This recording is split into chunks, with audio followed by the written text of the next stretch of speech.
نحمدہ ونصلی ونسلم علی رسولہ الکریم۔ کل پرسوں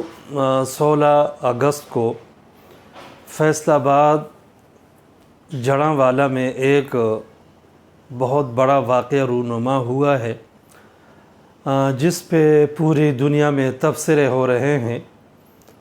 خاص طور پر ہمارے پاکستان میں لبرل قسم کے لوگ، دین بیزار لوگ اور برائے نام صحافی جو ہر وقت اس طاق میں رہتے ہیں کہ اسلام اور مسلمانوں کے خلاف کوئی بھی موقع ملے تو اس کو آگے پھیلایا جائے، عام کیا جائے اور ملک اور اسلام کو بدنام کیا جائے۔ اس سلسلے میں عام طور پر جو تبصرے ہوتے ہیں وہ یک طرفہ ہوتے ہیں۔ ہماری ہی بدقسمتی ہے کہ اگر کوئی بندہ کسی واقعہ میں ابتدا کرتا ہے اور اس کی غلطی ہوتی ہے، وہ عمل ظاہر کرتا ہے، ایکشن ظاہر کرتا ہے، دوسرا بندہ مجبور ہو کر ری ایکشن اور رد عمل ظاہر کرے اور اس سے کچھ حد سے تجاوز ہو جائے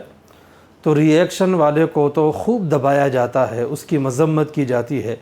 لیکن جو اصل سبب اور محرک ہے اس کا ذکر کوئی بھی نہیں کرتا۔ یہ جو واقعہ پیش آیا ہے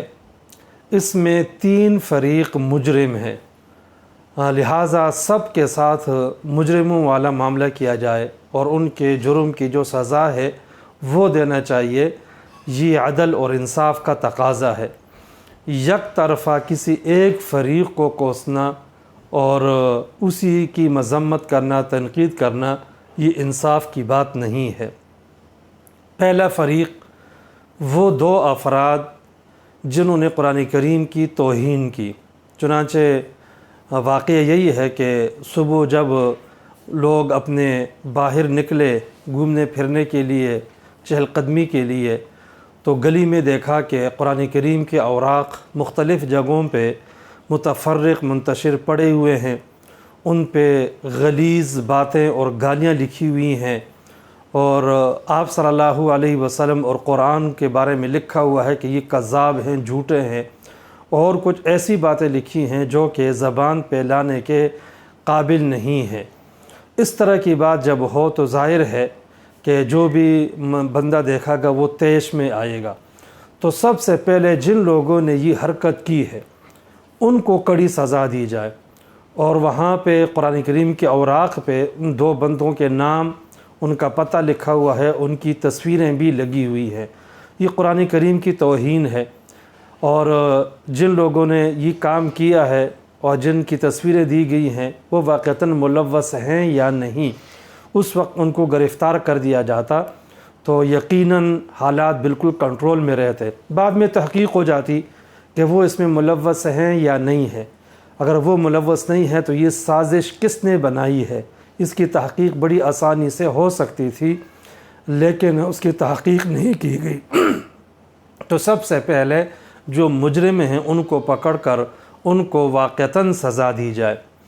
نمبر 2، وہاں کی جو انتظامیہ ہے اور قانون کے رکھوالے ہیں ان کو باقاعدہ بروقت اطلاع دے دی گئی، بلکہ کہا جاتا ہے کہ وہاں کے جو اسسٹنٹ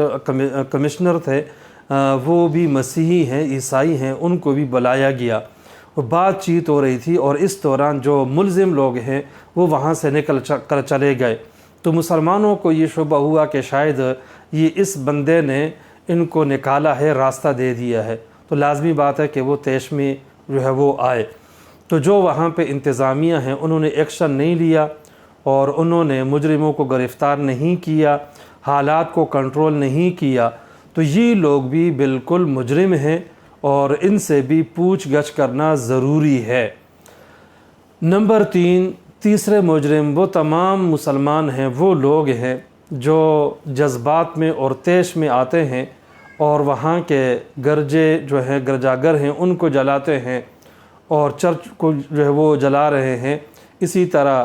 گھروں اور بستیوں کو جلا رہے ہیں، اتنا نقصان کیا ہے۔ یقیناً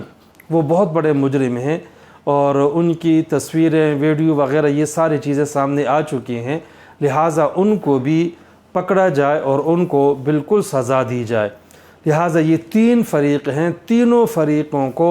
باقاعدہ سزا دینا چاہیے۔ یہی انصاف کا تقاضا ہے اور یہی عدل کا تقاضا ہے۔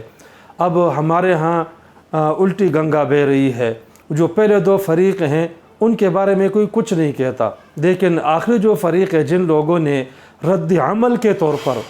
ری ایکشن کے طور پر ایسا کیا ہے، اب ان کو بہت برا بلا کہا جا رہا ہے اور عالمی سطح پہ بات ہو رہی ہے، تو یہ انصاف کے خلاف بات ہے۔ لہٰذا تینوں فریقوں کو سزا دینا چاہیے۔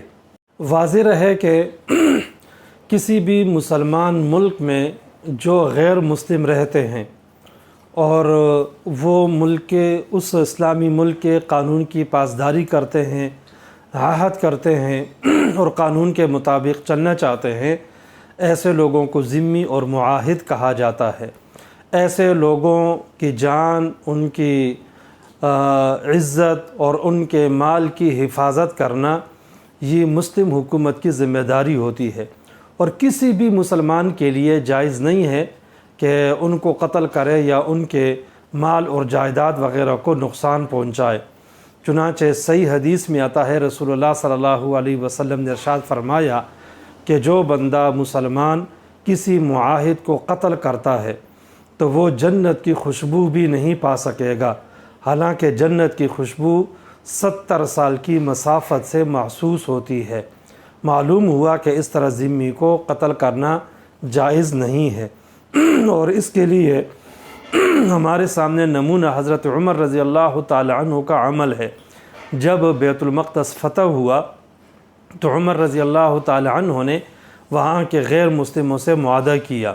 اور اس معاہدے میں یہ باتیں تھی کہ وہ حکومت وقت کو جزیہ ادا کریں اور یہاں پہ رہیں، اور معاہدے میں یہ بات لکھی ہوئی تھی کہ ان کی جان، ان کا مال، آبرو اور عزت محفوظ ہیں، ان کے گھر محفوظ ہوں گے، ان کی جائیدادیں محفوظ ہوں گی، اور ان کے جو چرچ ہیں، عبادت گاہیں ہیں، وہ بالکل محفوظ ہوں گی، ان کی صلیبوں کو نہیں چھیڑا جائے گا۔ یہ ساری باتیں جو ہے وہ لکھی ہوئی ہیں معاہدوں کے اندر، اور اس کی شرط یہ لگائی گئی ہے کہ وہ لوگ مسلمانوں کو باقاعدہ ٹیکس ادا کریں، اور اس میں بنیادی شرط یہ بھی ہے کہ جو معاہد اور ذمی لوگ مسلم ملک میں رہ رہے ہیں وہ باقاعدہ قانون کی پاسداری بھی کریں۔ ان کے لیے بھی یہ جائز نہیں ہے کہ قرآن کریم کی توہین کریں اور رسول اللہ صلی اللہ علیہ وسلم کی توہین کریں یا مسلمانوں کے خلاف کوئی قدم اٹھائیں۔ لہٰذا جو ان لوگوں نے، عیسائیوں نے قدم اٹھایا، قرآن کریم کی توہین کی، تو انہوں نے پہلے قانون کی خلاف ورزی کی ہے، لہٰذا ان کے لیے بھی ایسا کرنا جائز نہیں ہے، اور مسلمانوں کے لیے بھی ان کے جائیداد وغیرہ جلانا جائز نہیں تھا۔